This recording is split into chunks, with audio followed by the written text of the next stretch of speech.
அமெரிக்க அதிபர் டொனால்டு டிரம்பிற்கு 2026ஆம் ஆண்டு அமைதிக்கான நோபல் பரிசு கொடுக்க வேண்டும் என பாகிஸ்தான் பரிந்துரைத்துள்ளது.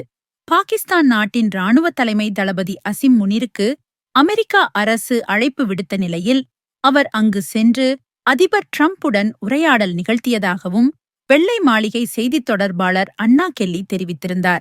அப்போது இந்தியா, பாகிஸ்தான் இடையே நிலவிய போர் பதற்றத்தை சரியாக கையாண்டு தங்களுடன் பேச்சுவார்த்தை நடத்தி அதை முடிவுக்கு கொண்டு வந்த அமெரிக்க அதிபர் டிரம்பிற்கு 2026 அமைதிக்கான நோபல் பரிசு கொடுக்க வேண்டும் என்று கூறியிருந்தார். இதனையடுத்து பாகிஸ்தான் அரசும் இது தொடர்பான ஒரு அதிகாரப்பூர்வமான அறிவிப்பையும் வெளியிட்டது. அதில் பாகிஸ்தான் அரசு அமைதிக்கான நோபல் பரிசு 2026க்கு அமெரிக்க அதிபர் டொனால்டு ஜே டிரம்பை பரிந்துரைக்கிறது.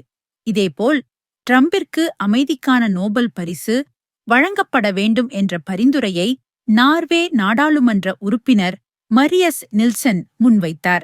ஆனால் அது அவர்களின் தனிப்பட்ட கருத்தாக உள்ளது. பரிசுக்கு யாரை தேர்வு செய்வது என்பதை கமிட்டியே முடிவு செய்யும். இந்நிலையில் நான் என்ன செய்தாலும் எனக்கு நோபல் பரிசு கிடைக்கப் போவதில்லை என டிரம்ப் ஆதங்கத்துடன் கூறியுள்ளார்.